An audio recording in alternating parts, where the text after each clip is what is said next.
Welcome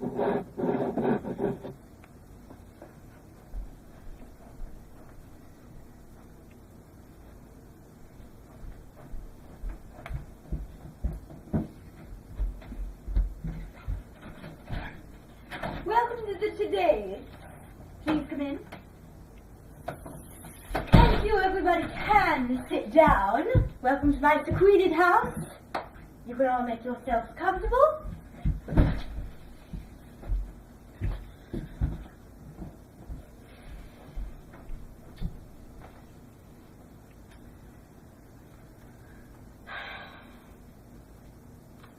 Good morning, everybody. This is the very first time I've ever made a speech, so hopefully that speech goes down the right path. So let me tell you a story, first of all. First of all, I do want to say it's quite a pleasure. I'm kind of nervous, but also very excited. Now, I'm going to tell you a story. I have a new baby in the family, and his name is Toby. And he is the most adorable baby at all. Not to be vain, but I've seen babies, and no baby is more adorable than my baby, Toby. I love him deeply. I love him very deeply. I could not tell you how deeply. But it is the deepest love I have ever had. Now keep that in mind, because the tale I'm going to tell you is possibly going to be two-dimensional. So,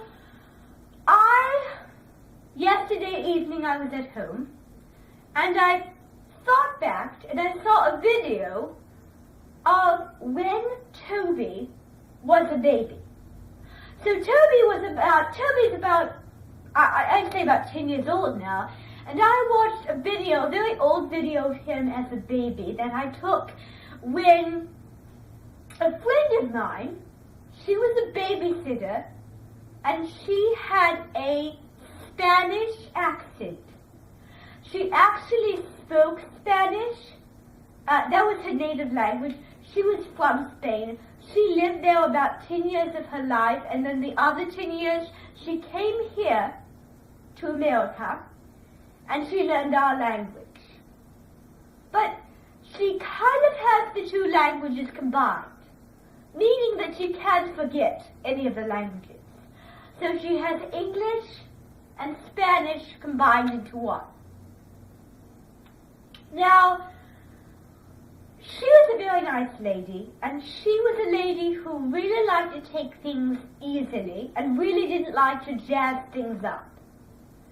She liked to have things simple, and she doesn't really like to overcomplicate a lot of things. She is from Spain. She has her family, some of her family is from Spain, the other side is from, her mother's side of her family is in Spain, her father's side is here, but not really in this room necessarily, but in America.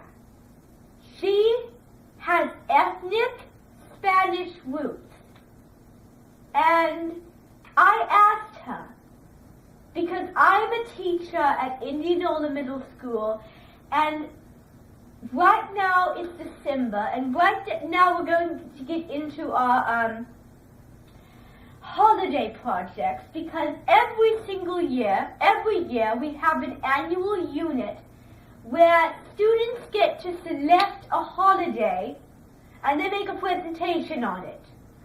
Now the holiday, so I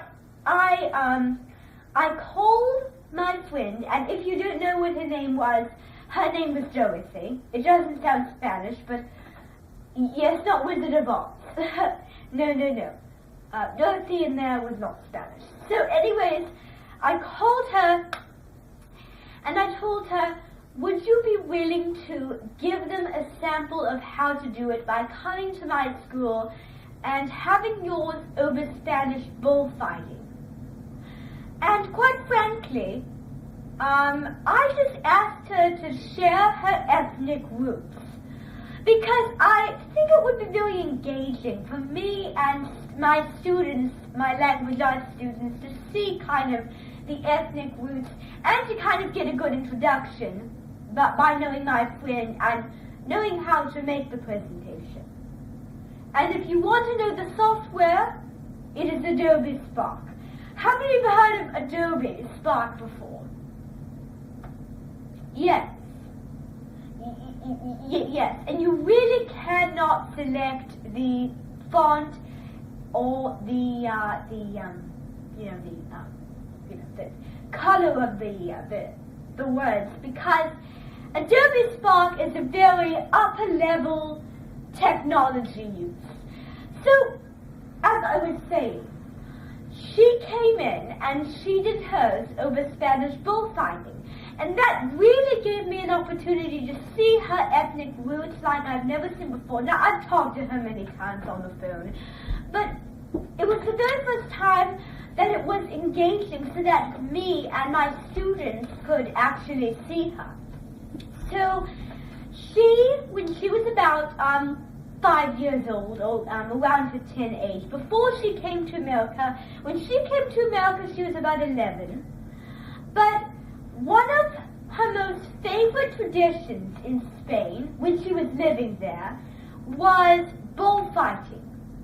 She loved the power of bullfighting. She really liked the fierce bullfighting. Now, the point of that is that my friend is really respectful to nature. She knows that we're not the only living humans, and she really adores the bullfighting. Now, the bullfighting is really fierce, and that doesn't describe her personally, but she still loves it, and she's really amazed that the bulls can actually be trained to act in these kind of ways, the ways that we humans treat them, and the things that we want out of them, and that both we're fighting. Because sometimes, we like to have games, we like to fight, but so do bulls, and that's kind of what they have in common. So we like to fight, and bulls like to fight. It's just really amazing to see animals interacting with some fun games planned out by you-know-who, us. So, I actually, when she was about, just recently, about 2 years ago, about 7 years ago, I went over to Spain, and I still remember. I remember every detail, and I saw the bullfighting, and I saw the bullfighting. I absorbed it, and then something came to mind. What came to mind was I wanted to write a children's classic story, because I really paid attention. I think I overanalyzed the whole bullfighting deal. I looked at how fierce the bulls were, and I thought, how do they act before the event? How did they act before the bullfighting? Were they ready to go in, or were they tame? And so I asked many questions to the guy leading the bullfighter after I went on a sunny June day, actually, in June. Late June, mid-June, June 27th. So I asked him, and he said that some of the bulls were a little bit tamer than others, but then there were several bulls that was very fierce. Now, the tournament goes something like this.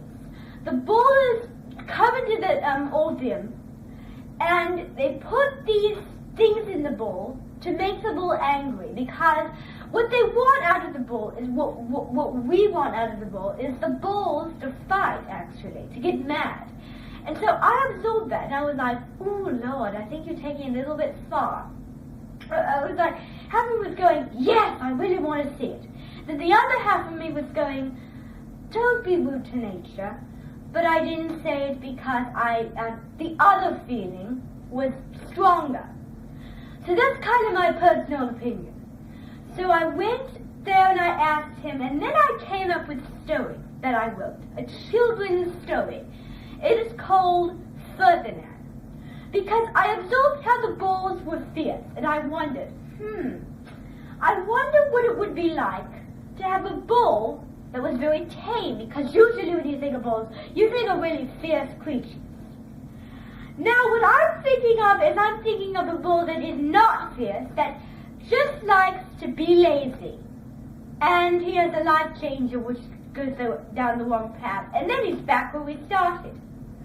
So that's the idea of the story Ferdinand. Now, on the next break, and this is a story about a bull who just likes to just sit around and do nothing all day. And the other bulls are, he doesn't feel envious of the other bulls, because the other bulls, he feels lonely, because the other bulls are interacting and they're doing all this fun stuff, and they're, playing with each other, but not him. Because of how lonely he is, because, maybe he's smaller than the other, he's smaller than the other, so he doesn't like that. So all he likes to do is he just likes to sit under a tree, and he doesn't like to fight. He just likes to sit, he just likes to look around, he just likes to smell the flowers.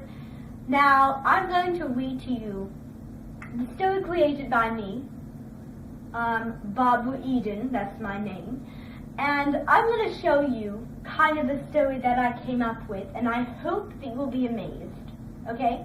So let's take an intermission,